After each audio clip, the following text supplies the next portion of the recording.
a very real possibility.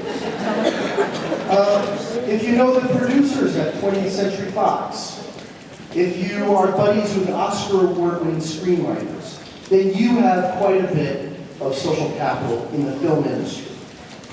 Right? So you get the idea now of what social capital is.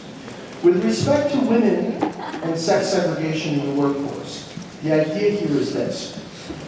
Those that approve of this theory suggest women simply have less social capital than men. That explains gender inequality in the workforce. That is, they have fewer connections to people of power and influence relative to their male counterparts. Now, why are ties like this so important?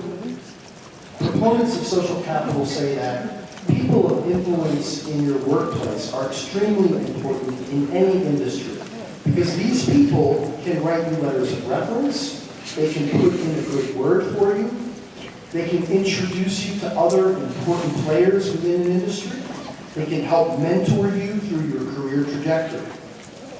So to the extent that women have less social capital, less important social ties than men within a given industry, then they suffer in labor market. Now, of course, it may be true that women have, on average, less social capital than men. I suppose it depends on the industry. Of course, it varies across individuals, but if we're talking about the general terms. But that may itself be a function of sexism as well. For example, mentors within a given industry may not seek out women as often as they seek out men. Also, women can be excluded from very important aspects of work culture wherein these ties are developed. We call some of these aspects of work informal work cultures. Informal work cultures, because they're not part of the formal work activity, but nevertheless, they're very important in creating ties and making deals. So as an example, men might hang out at a sports bar after work. So that's part of the informal work culture, to the extent that men in a given industry are hanging out, sharing drinks, telling stories, whatever it is, and are bonding in some way. That can be a way of developing social capital. Right? Having a drink with your boss, talking about funny stories, who knows, making friends with him or her, developing those connections in the informal work culture around the water cooler. Those can be very important in terms of increasing social capital. If men congregate in the sports bar and are telling sexist jokes, it's no wonder that women might not feel particularly comfortable hanging out in those situations and availing themselves of those networks. A lot of important deals are made on the tennis court and the golf course, traditionally between men. If women aren't involved in that part of the informal work culture, then they may again lose out in terms of making these important social ties. And why is that? Not because women are inherently deficient, but simply because of the informal work culture, which itself is gendered and in some ways sexist.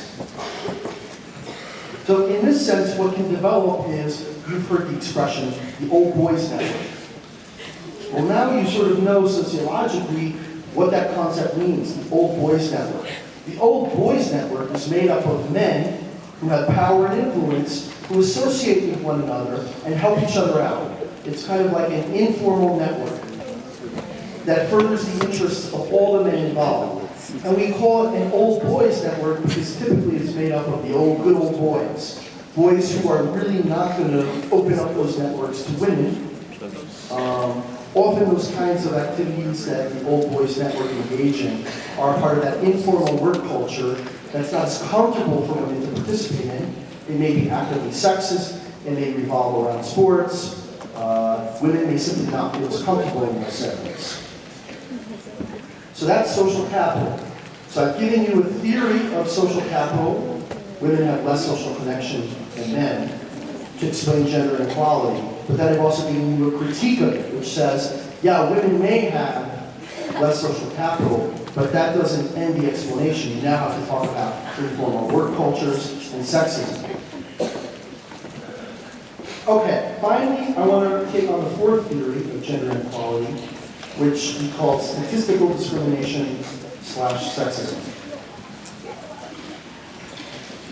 Okay, so you're an employer. John shows up for the job, and Mary shows up for the job. John and Mary have about the same human capital.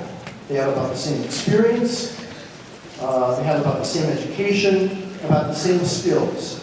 You have a job that requires a lot of hard work and commitment.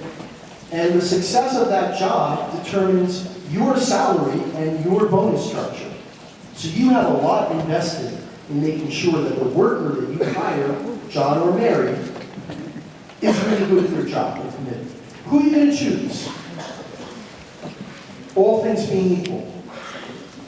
Statistical discrimination is a theory that suggests that employers will systematically choose men over women. All other things being roughly equal.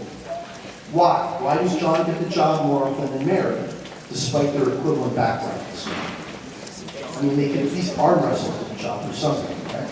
But that's not how employers see it. When employers use statistical discrimination, what they're doing is they're assuming that because Mary is female, she will be involved in things that will take her away from work more often than men. She will be more likely to get pregnant. Well, if someone gets pregnant, it's not going to be John. It's going to be Mary. If there are children, she's more likely the one that's going to get the phone call and have to leave work. She's less likely to stay late if she has children, if she has an elderly parent that she's caring for. So, in those situations, employers, men and women employers, make a statistical calculation in their head. They say, look, on average, I know that women may be pulled away from work and somewhat less committed, especially at certain times around child care and around pregnancy. So therefore, I'm going to go with the safer bet, and I'm going to go with John. That's statistical discrimination. It's this formulation, this stereotype that employers hold about the differences in human capital and job commitment between men and women once they're hired. And it boils down to this, again, this issue of family priorities. If women are the ones that are more responsible for holding together the family and taking care of kids, then yes, they will have, in theory, less time and less energy for work.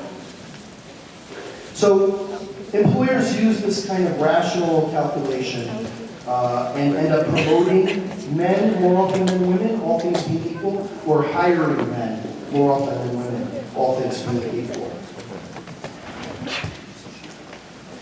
Now, the sexist part, so that's the statistical discrimination part, the sexist part. Of course, employers can just blatantly be sexist. They may feel that, in general, women are less capable of performing the job as effectively as men. They may feel that women are less able to make hard decisions than men. Women are less able to wield authority or show strong leadership.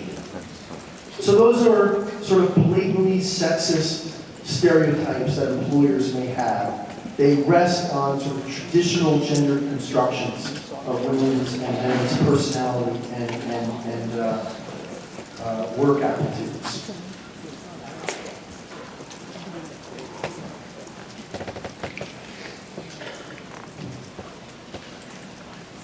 Okay, relating to this, I want to show you a quick short.